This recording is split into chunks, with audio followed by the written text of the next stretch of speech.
Электронные сигареты и кальяны. Производители утверждают, что эти модные гаджеты менее вредны для здоровья и отлично помогают завязать с табаком. А так ли это на самом деле? Давайте разбираться. Здравствуйте, мои хорошие.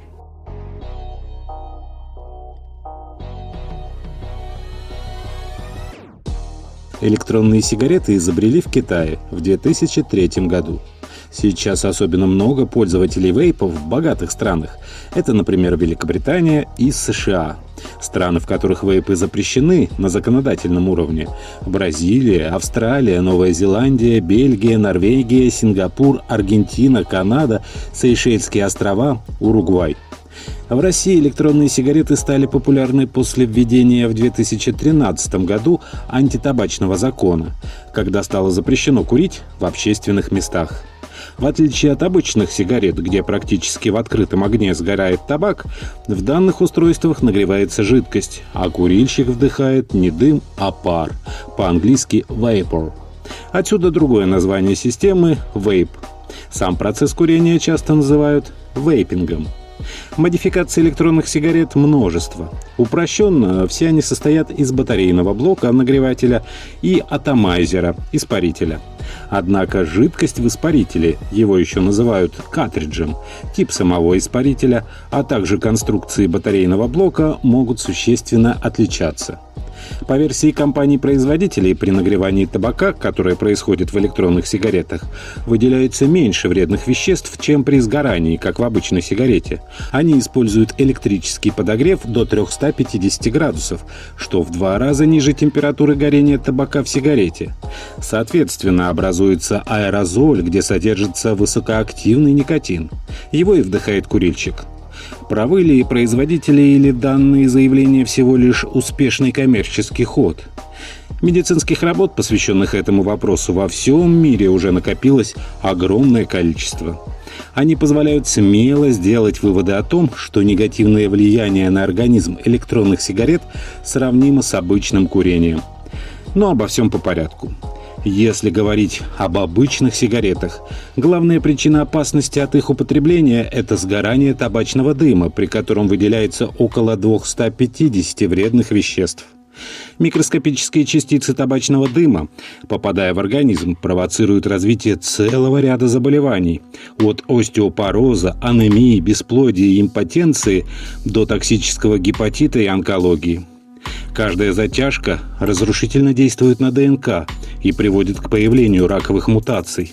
Самый сильный удар получают органы дыхания и сердечно-сосудистая система. Что касается вейпов, основным психоактивным веществом здесь тоже выступает никотин. Неважно, в каких количествах он вдыхается, вред одинаков. Никотин в электронных сигаретах быстрее и лучше усваивается. Когда человек курит сигарету, то никотин уже через 7 секунд попадает в мозг. При использовании вейпа никотин попадает в мозг за 2 секунды. По этой причине и из-за неправильного использования данных девайсов участились случаи отравления никотином. Большие вопросы вызывает и сам никотин, используемый в электронных сигаретах. Ведущий специалист Государственного научно-исследовательского центра профилактической медицины Минздрава Российской Федерации Марине Гамбарян подтвердила: природный табачный никотин в вейпах заменен на химический, а это еще вреднее. Например, сульфат никотина, который раньше использовали в качестве пестицидов для уничтожения насекомых, а потом и вовсе запретили из-за высокой токсичности. Помимо никотина, с паром в организм попадают токсические вещества, которые обладают канцерогенным действием и при постоянном вдыхании оказывают не только местное негативное действие, например, на слизистую рта, но и системное влияние на организм через дыхательную, сердечно-сосудистую и другие тесно с ними связанные системы. Основу жидкости в вейпах составляют пропиленгликоль и глицерин. Ученые из Национальной лаборатории Лоуренса в Беркли, США, выяснили, что во время их нагревания высвобождаются такие вещества, как акролеин, это ненасыщенный альдегид, который очень токсичен и используется в основном в качестве средства для борьбы с сорняками, и глицерин. При нагревании акролеин может превратиться в пропиленоксид, который, по мнению Международного агентства по исследованию рака, является канцерогенным для человека. Он раздражает слизистые оболочки глаз и дыхательных путей, вызывая слезотечение и кашель. В свою очередь, глицерин оказывает негативное действие на нервную систему. Пары электронных сигарет содержат свободные радикальные токсины. Их меньше, чем в сигаретах, примерно 1% от количества токсинов, которые содержатся в сигаретном дыме. Но свободные радикалы являются высокореактивными молекулами, которые могут повредить ДНК и клеточные мембраны. Отдельного слова заслуживают ароматизаторы, используемые в электронных сигаретах. В их составе можно найти добрую половину периодической таблицы химических элементов. Что примечательно, не существует четкого регламента, что и в каком количестве может содержаться в этих ароматизаторах. В 2018 году ученые из медицинского центра университета Рочестера в Нью-Йорке решили проверить гипотезу о том, что электронные сигареты, которые не содержат никотина, будут менее вредными, и детально разобрали ароматизаторы, входящие в их состав. Оказалось, что ароматизаторы, взятые для анализа, содержат диацетил и ацетилпропионил, токсичные химические соединения. Диацетил придает вкус. Его вдыхание ведет к образованию рубцов в легких или к попкорновой болезни легких. Болезнь получила такое название после того, как сотни людей, работавших на производстве попкорна, приобрели необратимые повреждения легких.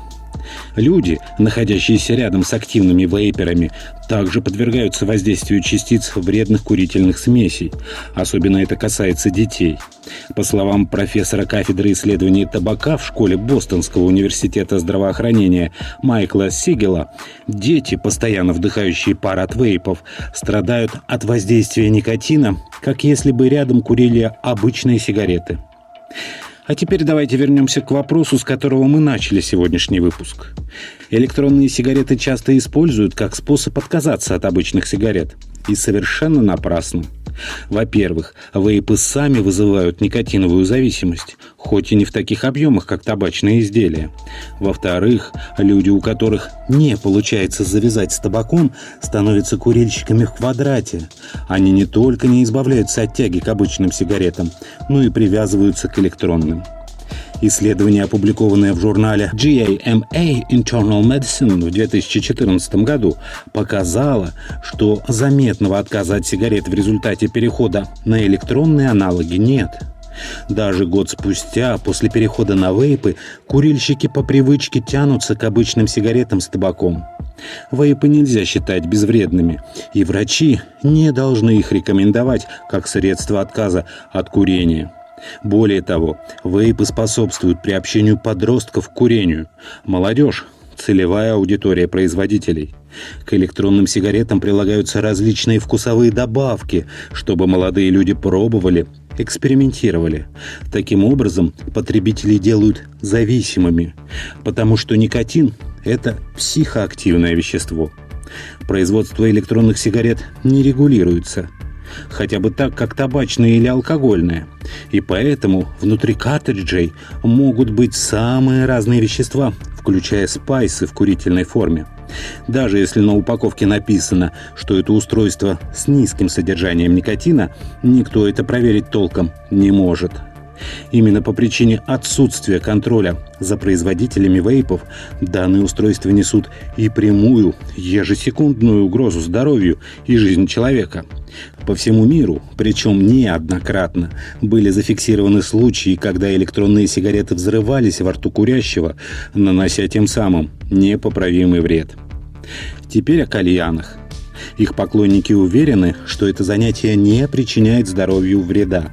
Ведь табак в кальянах проходит через водяной фильтр, а значит, все содержащиеся в нем ядовитые примеси остаются в воде. К тому же есть совершенно безвредные табачные кальянные смеси, настоянные на фруктах и овощах. К сожалению, это далеко не так. Фильтрация дыма через воду ситуацию не улучшает. Большинство компонентов табачного дыма не растворяются в воде. Поэтому угарный газ, формальдегиды, смолы и прочие токсичные вещества поступают в легкие. Что же касается безвредных фруктовых смесей, то продукты горения в любом случае несут вред здоровью. Это канцерогенные вещества, которые приводят к онкологическим и другим заболеваниям. Завершить сегодняшний разговор хочется словами главного психиатра-нарколога Минздрава России Евгения Брюна. Употребление психоактивных веществ влечет за собой дальнейшее употребление не только никотина. Это входные ворота в любую другую наркотизацию. А поскольку в вейпах еще содержатся всякие многоатомные спирты и эфиры, то они еще и бьют по мозгам и ослабоумливают человека. А на сегодня это все. Берегите себя и близких. Не болейте, ставьте пальчики вверх, подписывайтесь на канал «Доктор по соседству» и не забывайте заходить в наши паблики в социальных сетях ВКонтакте и Одноклассники, где каждый день мы делимся с вами самыми полезными новостями из мира здоровья и медицины. Здоровья вам!